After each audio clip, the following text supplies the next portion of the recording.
Hello and welcome to the talkSPORT Darts YouTube channel. My name is Harry Durham. Big news yesterday off the back of the Pro Tour. Bully boy Michael Smith will not be at the Winter Gardens this year. Misses out for the first time since 2013. Is it surprising due to how poor his form has been over the last couple of years? Joining me to dissect this is 2010 Players' Championship Finals winner and talkSPORT Darts co-commentator, the asset Paul Nicholson. Nico, how are we, mate? Yes, all right. How are you? All good, thanks, pal. I spoke to Mace last night, and he kicked off by saying that it's a flawed ranking system in the PDC. I know it has its ups and downs. Everyone's got a thing or two to say about the ranking system. I know you've had a thing or two to say about it over the years. But Michael Smith's form, I mean, from how he's been playing over the last couple of months and beyond that, he shouldn't be in the match play anyway, Nico. No, he shouldn't. It's as simple as that. It's not even close. If you look at the way that Ryan Joyce has qualified compared to Michael Smith, it's not a small gap. We're not talking about a time where Mark Webster missed out on the Grand Prix by £50. That happened 14 years ago. That is a close call. We're talking about £5,000 here. This is a lot of money. This is the equivalent of making a final on the Pro Tour, or missing out by the equivalent of maybe 5 first-round matches on the Pro Tour. This is not a close call. And whereas Mace's got a point about the ranking system being slightly flawed, I don't think that comes into this case as much, because with the ranking system that we're looking at right now, the Pro Tour ranking system, it's very fair as a reflection of what Michael has done over the last 12 months. So what a lot of people don't remember is that the World Matchplay race actually started last July. So this is a 1-year system, and he has not yielded enough ranking points to get himself into the top 16 of the qualifiers. I think he's got to look himself in the mirror at this point in time, and as for his participation, him not being there, unfortunately for him, is fair. And you look at Ryan Joyce as well. I think if Bully Boy did get in, and we look at what Ryan Joyce has achieved over the last 12 months, he's gone far in Euro Tours, he's done well on the floor as well. It would actually probably be more controversial if Bully Boy was in there and Ryan Joyce missed out. Yeah, it would be. Ryan was brilliant earlier this year at the European Darts Trophy, making a European Tour final. Has Smithy made a final this season on the European Tour? Unfortunately not. And if you look at the Pro Tour stuff as well, Ryan's been more dependable, more consistent. Now, we have to be fair to Michael. There have been issues in the background. We know that physiologically he's not the same person. He's got his struggles. But the guy can still play unbelievable darts. We saw a game with Luke Humphries earlier this year in Germany where he took out the world number one, and you think at this point, this is where he kicks in. This is where he's going to figure it out. But I have a really strong opinion about this Michael Smith situation. I think this is a big opportunity for him. Through every piece of adversity comes a massive chance. And this is his chance to sit back this summer and realise, where do I go from here? If he'd got away with it and squeaked into the field, he would have said, that's okay, we're still moving in the right direction. Now that this has happened, it's a chance for him to step back and say, right, what do we do from here?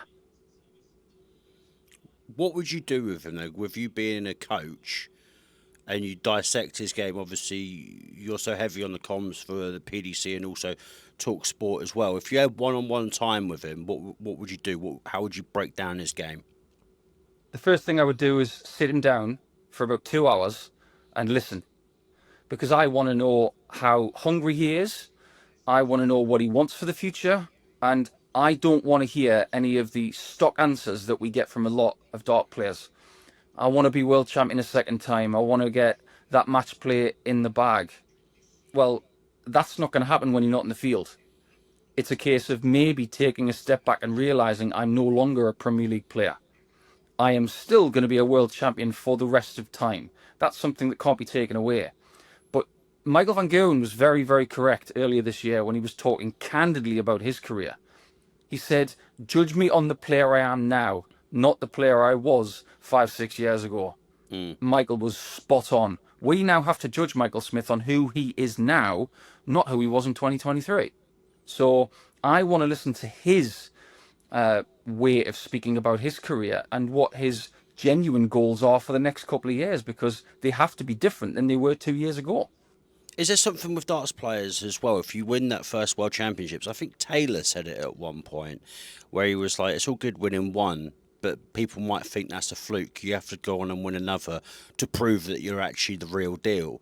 And you mentioned there about winning the match play and also the Worlds as well. Do you think that's something that probably plays in his mind? Yeah, possibly, because we've had Michael on a pedestal for a very long time. We know the skill level that he's got. And I think what we've done as a community is we've lauded his ability to be dogged more over the last 18 to 24 months than ever. That's one of the reasons why he became a Grand Slam champion and a world champion, because he was able to dig deep in these moments better than he was before. But this now is a different level of digging deep. This is a case of, I realise now that I am not probably one of the best 32 players in the world. Even though he's in the top 32 in the rankings, he's probably got to say to himself, I'm probably not one of the best 32 players in the world. What got me there? What's going to get me back? What do I have to prioritise to get back to where I want to be, which is world number one, which is something else he's done. So hard questions have got to be asked, and the answers are going to have to be very honest. I know he's spoken about his injuries, the arthritis in the wrist as well. Is he fortunate in the fact that he's only 34? There is a redemption arc for Michael Smith in the future, potentially. Yeah, and that will probably make his career even better, because when people are perceived as on the way out, look at what could happen if you come back. I mean, look at Nathan Aspinall. We thought he was finished. We thought that injury was going to get the better of him. And for that matter, which injury? Because he's had many. Yeah. Look at him now. He's fully fit. And now all of a sudden we're looking at him in a very different light. He's probably the most popular dart player in the world behind the Lukes. Because of his walk-on song, his image, and the way he plays the game. People love to watch him play. So if there's anybody that Michael is going to be inspired by, it's got to be Nathan. And they're very, very close. It might pay Michael Smith after this match play to have, just go and spend a bit of time with Nathan and ask him a few questions about, what did you do? Tell me about your dark times when you missed out on certain things. Tell me how I've got to get out of this. And these lads are so close, they're more than willing to lend an ear, that's for sure. And it could prove crucial. And you think about Nathan as well. I mean, really did come back from adversity, saying that he wanted to quit at one point as well. And I mean, if you actually look at the whole Premier League as a whole, yes, Luke Humphries won it. Yes, Luke Littler finished top of the table after the 16 weeks. But Nathan Aspinall, I think, was arguably the player of the tournament. And it's actually hard to give someone player of the tournament that didn't win nor finish top as well. It's one of those things, isn't it? Because you have to watch the entirety of the whole thing. You've got to watch the 16, 17 weeks to figure out who garnered the headlines the most. Yes, you're right, the Lukes deserve to be in the final at the O2 in May. But there were so many moments for other people as well. You go to Rotterdam and Dobie wins when nobody was fancying him to win a week at that point. And Aspinall was pushing so hard in that bubble position that he was always in. And he always seems to find himself in this hard-working position to get things done. But I think Nathan is a great inspiration for all dart players, because when your back's against the wall, who would you back? You're going to back Nathan Aspinall. Now, Michael Smith has still got all the talent in the world, but what kind of player does he want to be from here? That's the question I want to ask him. What kind of player do you want to be, Michael? You tell me, and the answer would tell you a lot about right now. But if I ask him that question again in 12 months, I'd expect something different.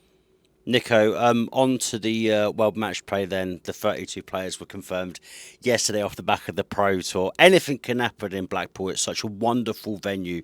Arguably, a lot of people would say it's their favourite major. Some people probably say it's better than the World Championships, which I don't like to compare the two. Just appreciate them because we've got them. It's like Ronaldo and Messi. Don't compare. But who are you backing all the way?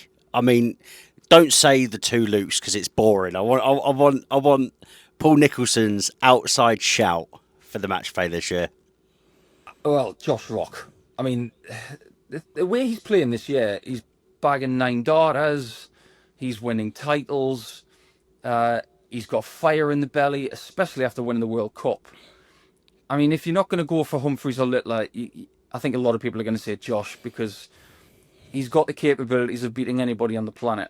As to whether he can win this title, it's very much up for debate. I actually think Luke Humphries will win this tournament. I think he'll defend it because he's becoming this player that peaks at the right time all the time. Now, if you look at January, he peaked for the PDC World Masters. He peaked at the Premier League. He peaked in New York City, and they were all things he'd never won. So if we are going to level a criticism at Humphries this year, he hasn't won a title this year that he's won before. So if we were to say that to him right now, he'd say, right, I'll show you then. So that's why I'm going for Humphries. But as far as an outside shot is concerned, Josh Rock is going to be on a lot of people's lips. I think a lot of people are forgetting as well that Luke Humphries has Luke Littler's number at the moment. I can't really think of the last time, must have been a Premier League night, that was it Aberdeen, that Luke Littler last beat Luke Humphries? Yeah, what a game that was. Yeah, I mean, best game of the year by a long shot, mate. Yeah, a cumulative average of about 226 because Littler averaged nearly 116 and Humphries was 110 plus. You don't get games like that every day, but I suppose everybody wants that dream final, don't they? And I know that during the Premier League, people were saying, you know, I'm sick of Littler versus Humphries. Oh, we weren't. No. Not when they were playing that they were in Aberdeen. Yeah. We wanted to see those games again because they're the ones where you sit back, you don't look at your phone during a game and you think, this is just amazing. I want to watch this best of 55 because it's so good, it's so pacey, and it shows you just the kind of engines that these guys have got. But I think people like Josh remember what he said earlier in the year, and I scoffed at it and I said, don't be daft. He said, me and Littler are going to dominate.